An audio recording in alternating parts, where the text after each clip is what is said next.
So in the last video on the Chinese Emperor tomb and Göbekli Tepe, somebody made a comment about the rings I mentioned being coins. Me, like an idiot, replied back in a way that I shouldn't have. Anyway, since that I've looked into it, and yes, they possibly could be rings, and that's what we're going to look at. Maybe where that came from, and as you know, if I am wrong about something I will always address it, but even so it's not something I am bothered about, because I was more interested in what the structure were, how things petrify, things like that. So if they were rings, what were they doing there in a huge pile? Because apparently that pile weighed 10 tons. Now obviously that would seem to back up their narrative of this being a tomb to most, but have these things been made there? Were the owner of this building illegally making coins, if that's what they were, or something like that? Now I'm going to show you a few things of where this idea came from, and why half of Chinese coins now have got a hole of them in them, but I'm going to show you that there's a problem, and you know how this thing came about with the holes in. That's what I'm going to show you before moving on to the rest of the video. So as you can see, I did look into these things, and I thought the best way to get to the bottom of this would be to go back as far as I could and what these coins were and why they have a hole in them. Now, first time I saw it, like this image here, you can see that they've got some ribbon through them, and that's their narrative, that they tied these things to their belts and threaded them through. Now most of these are large and heavy. Now can you imagine just how much that would weigh when you think that most of these people at that time were walking around in robes, right? Think about that. So I decided to go back even further, and when you look at this image, this is more bullshit as far as I can see. They're trying to tell you that they originally were trading in shells and pieces of wood. I'm telling you, if you go look into this stuff, that's what you will read. The first ever coins in China were pieces of wood and shells and other bits of rubbish with holes in, right? But again, I'm referring back to this thing being some type of factory. It's certainly built like that. So I thought that these things may have been buttons, and actually some of these coins I will show you later that the called coins were in fact buttons. So the meat and potatoes of what I am speaking of in this video is, if you look at the right hand side, you can see a variety of coins, and if you look at the holes in the middle, they are of different sizes. Yes, some of them even look like they have been cut free, right, that something else used to be in there. Now that would make sense to me, because let's say that you had various rulers and they were warring at that time, what they would do if they had a large number of coins in circulation, especially if it was a time where metal was precious, because none of these are gold anyway, but let's say for, you know, just metal, they would cut free the ruler's face, name, any memory of them, wouldn't there? And that could be another reason why most of these ended up having a square hole in them, and that's what I am going to prove now. I found this strange as well, because this is part of their narrative, and this is certainly true. Now you can see these are knives, and I could have showed you a lot more of this, right, where you get these coins. These just look like coins. If the knives weren't on the bottom, these could be circulated as coins, right? So again, a number of these must have had these implements cut free, smoothed off, and then put into circulation, right? I know, that's weird. Now when you look at this image here, you can see I've picked out 4 where the centres have definitely been cut free, again because of some ruler's face, name, whatever, and they've been put into circulation as coins. Yes, this image here, these are also put forth as being coins, but these are definitely buttons. And you can see where the thread was threaded through, and they will have been buttons of some kind. So like I was pointing towards the original video, which is about 2+ years old now, I will just layer some music over these next images and I will speak on something at the end, because well, I've made 2 videos already, so this is just further evidence of this being a structure that's collapsed and it's saturated petrified wood.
Anyway, if you take a close look at this image, you can see just how thin these things are, and yet they want you to believe that somehow they were able to build these completely hollow and carry them around and do whatever that they were doing with them, just to break. Can you imagine that? I mean, how long would it actually take to construct something hollow like that from terracotta? And that's enough reasons to explain that that is complete garbage. It must be what I'm talking about. But anyway, for those people that think that Chinese government, etc., aren't recreating these things, because they have been. I've shown them in those earlier videos where they have been placing them at the front of the displays, especially when you go into that area. You know, there will be a walkway and the brand new ones are at the front. I've shown that. But they're making these things all over the place now. As you can see here, these are brand spanking new. This is a display somewhere. It's a recreation. This is just some street artist and she's able to make them. And this one here is actually a miniature.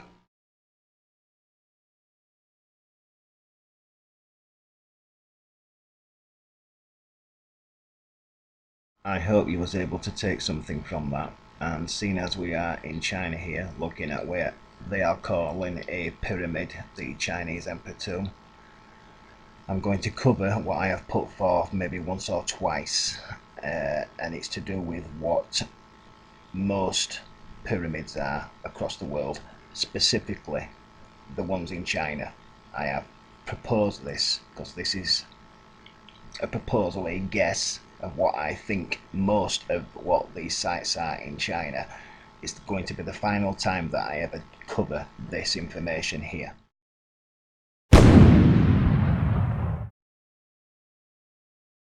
There's only one or two that are made of stone as far as I know. Is this areas like this, and when I went and found it, they said it was a graveyard, what you're looking at here. Now obviously a few areas have been uncovered. You can see the rest of the lumps and bumps around the entire image, because this will have been some type of town, and there will have been outbuildings made from brick, fire brick, standard bricks, whatever you like, and the roofs, all of the roofs will have rotted away and collapsed, and there will have been petrification, and it's all turned into mud rock, right? Archaeologists have come in and uncovered some of these lumps that look like pyramids because the roofs were shaped like that, and then they have built their narrative to make them look like little pyramid tombs, but they're not. Now this image here is, as far as I know, the only pyramid in China that is made of stone. Okay, but when you look at it, this thing looks new to me. It's not something I need to get into, because I know for a fact that 90% of what they call pyramids in China are clay, sand, silt, and that's what I'm going to show you.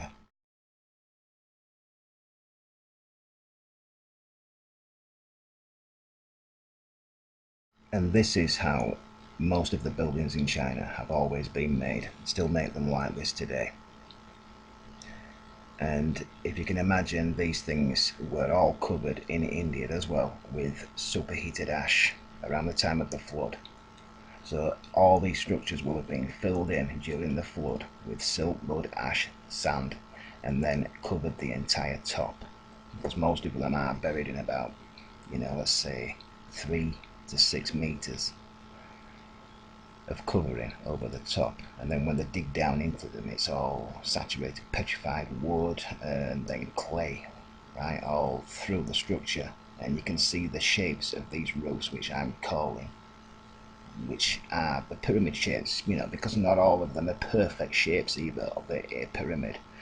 And I can even point you out, which I'm going to now, the structural beams of the roofs as they collapsed. They are showing through, and they shouldn't be.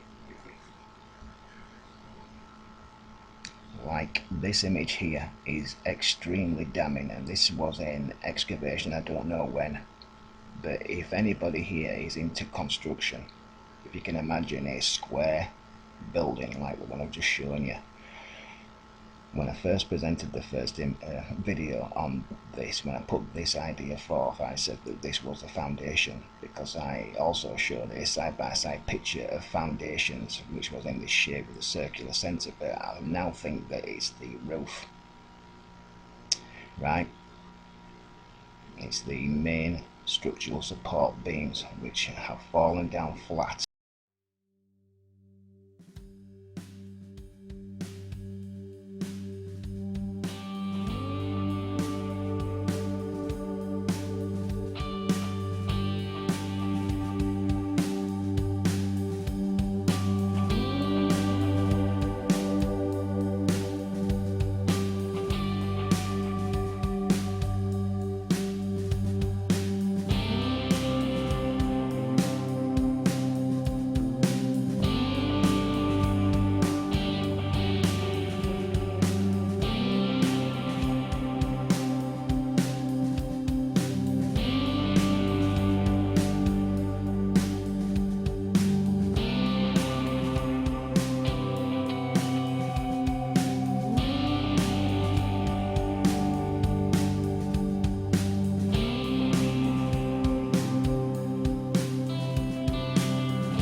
in the last video on Göbekli Tepe, and I showed you it was a huge structure. There was one image I showed you and it appeared to be something like a lifting device. It's something technical as that. I just had to give you an example, so I put in an image of something, some type of lifting device. Anyway, the only thing I'm showing you here is that it must be something like that because it's been smashed since, and the examples on the screen if you don't believe me.